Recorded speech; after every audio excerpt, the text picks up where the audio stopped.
Bismillahirrahmanirrahim. Assalamualaikum class. Here we are going to explain managerial economics lecture about numericals which we are discussing in this series. अब ये यहाँ पे हम देख रहे हैं 5.8 न्यूमेरिकल है एडवर्टाइजिंग इलास्टिसिटी। सबसे पहले तो मैं आपको ये बता देती हूँ कि एडवर्टाइजिंग इलास्टिसिटी होती क्या कहते हैं, हमारी क्वांटिटी डिमांड के अंदर कितना फ़र्क पड़ता है जब एक फर्म अपना एडवर्टाइजिंग प्रोग्राम स्टार्ट करती है। अब ये देखें, जब यहाँ पे स्टेटमेंट में लिखा है enjoyment cosmetic incorporation offer a line of cosmetic and perfume product marketed through a leading departmental store. यानी ये एंजॉयमेंट कॉस्मेटिक जो होती है लीडिंग डिपार्टमेंटल स्टोर जितने भी हैं ना यहाँ पे, उनके अंदर अपने प्रोडक्ट की मार्केटिंग करती है। तो प्रोडक्ट में manager Erica Kane recently raise the suggested retail price on popular line mascara. अब उसने क्या किया था कि उसने कहा था कि हम अपनी सेल को जनरेट करने के लिए हम क्या करते हैं, प्राइस को $9 से राइज करके कितने करते हैं, $12 कर देते हैं।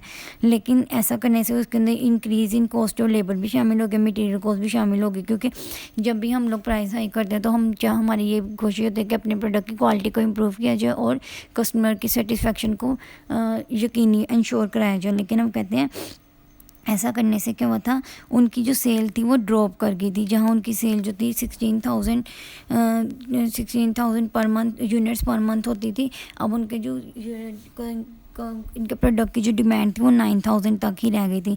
इन an effort to regain low sale, अपने अब लो सेल जो उनकी जो सेल चली गई थी, जनरेट होके निकल गई थी, अब उसको दोबारा रिकैप्चर करने के लिए उन्होंने क्या स्ट्रेटजी अपनाई। पहली तो उन्होंने ये की कि अपने प्रोडक्ट की उन्होंने प्रमोशन के जिससे अपने प्रोडक्ट को प्रमोट किया कि डिफरेंट प्लेटफॉर्म्स के ऊपर उसकी ब्रांडिंग की। देन उन्होंने क्या किया, दूसरा उन्होंने क्या था, कूपन प्रोवाइड किया कि आप जितने भी इस प्रोडक्ट को बाय करेंगे उसके हर एक पीस को परचेज़ करने पे आपको $5 का डिस्काउंट मिलेगा। तो ये जब दोनों स्ट्रेटजीज़ को उन्होंने मिलकर इकट्ठे काम किया था, इकट्ठे यूज़ किया था, तो उसकी वजह से उनकी सेल बहुत ज़्यादा जनरेट हो गई थी। देन उन्होंने, मैं बता देती हूँ यहाँ पे लिखा गया है। नेक्स्ट पे हम आ जाते हैं पेज नंबर 126 पे। तो ये देखें, यहाँ पे ये बताते हैं कि जो उनसे एडवर्टाइजिंग बजट के अंदर इंक्रीज़ हुआ था ना, तो एडवर्टाइजिंग बजट से पहले जो फर्म का बजट था वो $3250 था।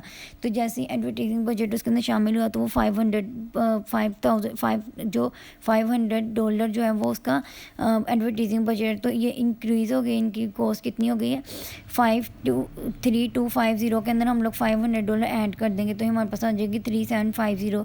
अगर आपको ये नज़र आ रहा होगा कहाँ पे, नेक्स्ट पेज पे हम लोग इस बात को डिस्कस करेंगे। अब ये देखिए, सबसे पहले हम लोगों ने क्या फाइंड करना है, आर्क प्राइस इलास्टिसिटी को फाइंड करना है, यानी कि प्राइस के चेंज होने से क्वांटिटी डिमांड के अंदर कितना चेंज आएगा। देन उन्होंने फाइंड करना है कि इफेक्टिव प्राइस रिडक्शन कौन सी है, कि जो हम लोग $5 का डिस्काउंट दे रहे हैं पर कमोडिटी पे, क्या वो इफ़ेक्टिव है, क्या हमें देना चाहिए इस चीज़ को, क्या ये सूटेबल हो रही है।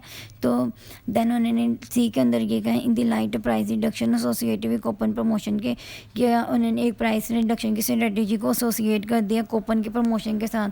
तो क्या इस चीज़ से अगर हम कैलकुलेट करते हैं तो फर्म का ओवरऑल रेवेन्यू जनरेट होगा।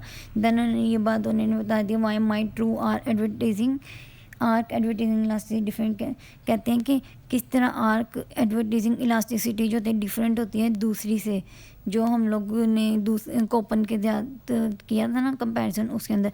तो अगर हम देखते हैं ए पार्ट के अंदर हमें क्या दिया गया, आर्क प्राइस इलास्टिसिटी का फॉर्मूला दिया गया, EP is equal to del Q ratio del P multiply by P2 plus P1। अब यहाँ पे जो डेल है नहीं, हमें रेट ऑफ चेंज पे आता है कि हमारी इनिशियल डिमांड कितनी थी और फाइनल डिमांड कितनी है। तो Q2 माइनस Q1, तो पहले हमारी डिमांड कितनी थी 9,000 की, फाइनल डिमांड जो हो गई थी वो $9,000 हो गई थी कमोडिटीज़ की, और जो प्रीवियस हमारी डिमांड कितनी थी $16,000 थी। और हमारे पास प्राइस चेंज कितनी थी, पहले प्राइस थी $12 और फाइनल प्राइस कितनी हो गई थी 12 हो गई थी। और हमारे पास जो इनिशियल प्राइस थी, ठीक है, प्रोडक्ट की ब्रांडिंग से पहले और कूपन देने से पहले इतनी थी 9 थी। तो इनका जब सम लिया तो ये हमारे पास आ गया, और इनका जो हम लोगों ने पहले इसको फॉर्मूलास के अकॉर्डिंग पुट किया तो देन हमारे पास ये आंसर आ गया, इलास्टिसिटी कितनी है -2। अब कहते हैं B part, effective price reduction कितना है $2 है। यानी कहते हैं जब एक फॉर्म जो होती है अपने $2 प्राइस को रिड्यूस कर देता है तो उसके जो सेल है 40% इंक्रीज़ हो गई है। तो देखें मैंने आपको यहाँ पे साइड पे राइट भी करके दिखा दिया कि $5 जो होते हैं वो अमाउंट है जो रेगुलर प्राइस पर ऑफ मिला है, रेगुलर प्राइस पे ऑफ मिला है। डिस्काउंट टाइप का एक कूपन डिस्काउंट होता है ना, जिस तरह आपने उस तरह उनका कूपन परचेज़ किया तो आप लोगों को डिस्काउंट मिला, आप लोगों ने उस चीज़ को यूज़ किया तो आप लोगों को क्या होगा, प्रॉफिट होगा। अब ये देखें यहाँ पे लिखा है $12 माइनस पी है, आपके पास डिमांड फंक्शन आ गया which is relevant to price. तो आप लोगों ने जब इसके अंदर 0.4 जो कि हमारे पास 40% सेल के अंदर इंक्रीज़ हुआ था उसकी वैल्यू को पुट किया तो हमारे पास ये आंसर आ गया। देन अगर आप लोग नेक्स्ट पेज पे जाएंगे तो आप लोगों को ये नहीं करना है कि आप लोगों ने कैलकुलेट करना है आर्क इलास्टिसिटी प्राइस। तो आर्क इलास्टिसिटी प्राइस के लिए जो फॉर्मूला वो कंसीडर कर रहे हैं वो static Q minus Q1 ratio P2 minus P1 multiply by P2 plus P1 over static Q static plus Q1। तो देखें Q यहाँ पे जो बता रहे हैं कि प्राइस को कम करने से क्वांटिटी डिमांड के अंदर कितना इंक्रीज़ है, और जो Q1 है वो यहाँ पे हमारी इनिशियल डिमांड है जो कि 900 है। तो अब देखते हैं कि क्यू स्टैटिक की वैल्यू डिटर्मिन उन्होंने नहीं की। देखिए उन्होंने कहा था कि जब हम लोग अपनी प्राइस को रिड्यूस करेंगे और वो वाली स्ट्रेटजी को अपनाएंगे, एडवर्टाइजिंग स्ट्रेटजी को, तो हमारे आउटपुट के अंदर हमारी क्वांटिटी डिमांड के अंदर कितना इजाफा होगा। तो अब वो क्वांटिटी डिमांड जो डिटर्मिन करनी है तो आप इस इक्वेशन के अंदर जो वैल्यूज़ अपनी पुट कर देंगे। देखें EP आपने प्रीवियसली फाइंड कर लिया था कि ये आपने क्यू स्टैटिक के अकॉर्डिंग जो था ये इनको सोल्व किया तो हमारे पास क्यू स्टैटिक आ गया 1300। यानी जब हम लोग अपनी दोनों स्ट्रेटजीज़ को अपना लेंगे तो हमारे पास क्या आएगा कि क्वांटिटी की डिमांड जो होगी वो कितनी होगी 13,000 कमोडिटीज़। अब देन आप लोगों ने क्या करना है, आर्क इलास्टिसिटी फाइंड करना है। तो आर्क इलास्टिसिटी फाइंड करने के लिए उन्होंने जो फॉर्मूला दिया है Q2 माइनस Q स्टार। अब Q स्टार का ऊपर फाइंड करेंगे तो नीचे वही वैल्यू पुट कर देंगे आप लोग A2 minus A1 A2 plus A1। तो देखें A2 मैंने आपको बता दिया यहाँ पे क्या लिखा है, A2 इज़ इक्वल टू हमारे फर्म का initial budget before advertisement spending, advertisement पे स्पेंडिंग करने से पहले वाला बजट है। और A2 हमारे पास क्या है 3250 प्लस 5। मैंने आपको बताया था ना कि आपकी एडवर्टीजिंग के अंदर जो कॉस्ट इंक्लूड हो रही है वो $500 है। तो हमारे पास A2 कितना बन गया 3750।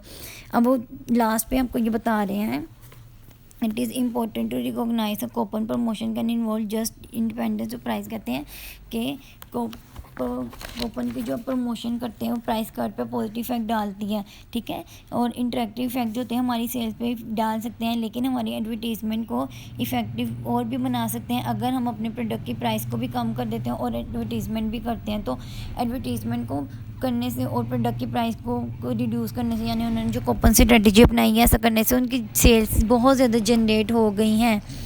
देन आप लोगों ने प्रॉफिट, ये जो नेक्स्ट पेज पे, हाँ जी, ये जो आप लोगों को पेज आपके सामने है सिनर्जी बिटवीन है, ये आप लोगों ने जस्ट पढ़ लेना है। देन आप लोगों के पास आ गया 5.9 न्यूमेरिकल। तो इसके अंदर ये आपको बताता है प्रॉफिट मैक्सिमाइजेशन। अब वो बताते हैं कि रोस्टर इंस्ट्रूमेंट जो होते हैं ये एक हाईली कम्पेटिटिव इलेक्ट्रॉनिक इंडस्ट्री है। अब वो क्या कहती है, इनकी जो प्राइसेस हैं अपने कंट्रोल स्विचेस की वो स्टेबल कितनी है $50 ईच पे, और इनके जो प्राइस है आपको बताया ना प्राइस इक्वल है मार्जिनल रेवेन्यू के, और वो कितनी है $50 के। तो guys you know but that के टोटल कॉस्ट क्या होती है, टोटल कॉस्ट से मार्जिनल कॉस्ट हम किस तरह बना सकते हैं या मार्जिनल कॉस्ट को टोटल कॉस्ट किस तरह बना सकते हैं। तो देखिए मार्जिनल कॉस्ट हमारे पास कितनी है ये हमारे पास दी गई है $18 प्लस 0.04 Q, और टोटल कॉस्ट आपके पास ये इक्वेशन दी गई है। अब आप लोगों ने करना है सबसे पहले सेट करना है कि हमारी मार्जिनल कॉस्ट इक्वल है हमारी मार्जिनल रेवेन्यू के, और उससे कैलकुलेट करके हमारे पास क्या आ जाएगा Q आ जाएगा। तो आप लोगों ने करना है MC is equal to MR। Then MR को आप लोगों ने पुट R को इक्वल कर देना है हमने 0 के, तो आपके पास आंसर आए। तो आपने इस तरह से क्या निकालना है, मैक्सिमम प्रॉफिट डिटरमिन करना है। देखें अगर आप लोग 5.9 A पार्ट के अंदर देखेंगे, सबसे पहले उन्होंने प्रॉफिट को मैक्सिमाइज़ करने वाली स्ट्रेटजी अपनी फॉर्म का प्रॉफिट वहाँ पे मैक्सिमम होता है जहाँ पे मार्जिनल रेवेन्यू मार्जिनल कॉस्ट की इक्वल हो जाता है। देखें मार्जिनल रेवेन्यू उन्होंने कितना दिया गया था $50 था, मार्जिनल कॉस्ट कितनी है वो इक्वेशन उन्होंने दे दी थी।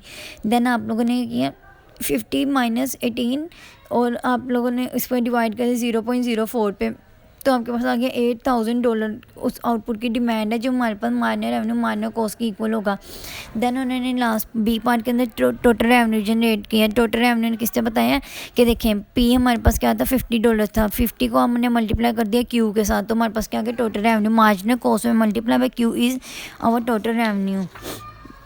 देन लास्ट में उन्होंने क्या किया, टोटल प्रॉफिट फाइंड करने के लिए टोटल रेवेन्यू टोटल कॉस्ट का डिफरेंस, टोटल रेवेन्यू जो हमने प्रीवियसली डिटरमिन किया था उसे और हमारे पास जो टोटल कॉस्ट की फंक्शन दी गई थी उसको हमने इकट्ठा लिख दिया और देन उसको सॉल्व कर लिया तो हमारे पास क्या आ गया टोटल प्रॉफिट आ गया। अब आ गया हमारे पास 5.10 रेवेन्यू मैक्सिमाइजेशन, यानी एक फॉर्म अपने रेवेन्यू को किस तरह मैक्सिमाइज करते हैं। एक सॉफ्टवेयर पब्लिशिंग कंपनी है, वो बहुत ज़्यादा सॉफ्टवेयर जो थे वो चला रही है, सेल कर रही है, ठीक है। अब वो फॉर्म चाहती है कि अपनी सेल्स को और इंक्रीज़ करे और जहाँ पे उसकी अपनी डोमेस्टिक मार्केट को कैप्चर कर लिया, अब वो इंटरनेशनल मार्केट के अंदर कैप्चर करना चाहती है, अपनी से ग्रिप मजबूत करना चाहते हैं। देखें अब वो कहते हैं कि सब आपने रेवेन्यू मैक्सिमाइजेशन कहते हैं, एंड पे आपको ये बताएंगे कि हम लोग जो थे दोनों स्ट्रेटजीज़ को यूज़ कर सकते थे, रेवेन्यू मैक्सिमाइजेशन की भी और दूसरी वाली हमारे पास कौन सी जो हमने प्रॉफिट मैक्सिमाइजेशन की, लेकिन हम कंसीडर करें रेवेन्यू मैक्सिमाइजेशन को। देखें ये आपके पास दी गई P इज इक्वल 1000 माइनस ये इक्वेशन दी गई TC ये दी गई है, MR जो है वो आपके पास ये गिवन है। सबसे पहले आप लोगों ने करना है सेट करना है MR इक्वल के 0 के और उसको सॉल्व करना है Q के लिए, ठीक है। देन ये देखें MR इज इक्वल टू आप लोगों ने जब उसके 1000 के 2 जो था MR को आप लोगों ने 0 एज्यूम कर लिया, तो देखें वहाँ पे पॉजिटिव हो गया 2Q और इसको डिवाइड कर देंगे 1000 को डिवाइड कर देंगे Q पे, तो आपके पास आ जाएगा 500। देन आपके पास कितने प्राइस है, उन्होंने जो आपके पास Q की वैल्यू आई थी उसको अंदर डिमांड फंक्शन अंदर पुट कर दिया, प्राइस फंक्शन अंदर पुट कर दिया 1000 minus 1 multiply by P Q 500, तो ये आपके पास ये आ गया। और टोटल रेवेन्यू हम किससे फाइंड करते हैं P multiply by Q। P हमारे पास जो थे $500 थे, उसको मल्टीप्लाई किया इतने प्रोडक्ट के साथ इतने आउटपुट के साथ, जो Q कितना 500 है, तो हमारे पास आ गया टोटल रेवेन्यू। और इसके अकॉर्डिंग उन्होंने आपसे क्या निकलवा लिया है profit, total revenue minus total cost. और उन्होंने लास्ट में आपको बी पार्ट के अंदर ये बताया है कि to find the profit maximising output, profit maximising output को बताने के लिए MR को इक्वल कर लेंगे 0 के। तो देखें जब उन्होंने minor revenue equal to marginal cost के 1000 में से ये आपने फाइंड कर लिया 1000 माइनस 100 900 आ गया, और ये 2 पॉजिटिव 2 को डिवाइड कर दिया 450 को डिवाइड कर दिया 2 पे, तो आपके पास आ गया 450।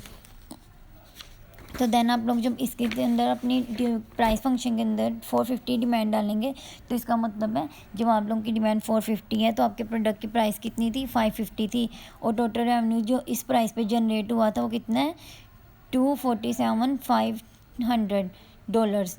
एंड देन इसके अकॉर्डिंग आप लोगों ने क्या कर लिया प्रॉफिट फंक्शन के अंदर वैल्यूज पुट कर दी।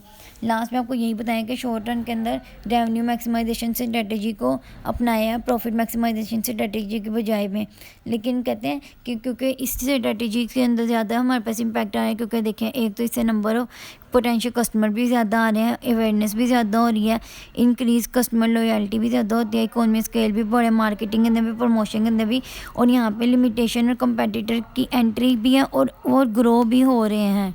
Thank you.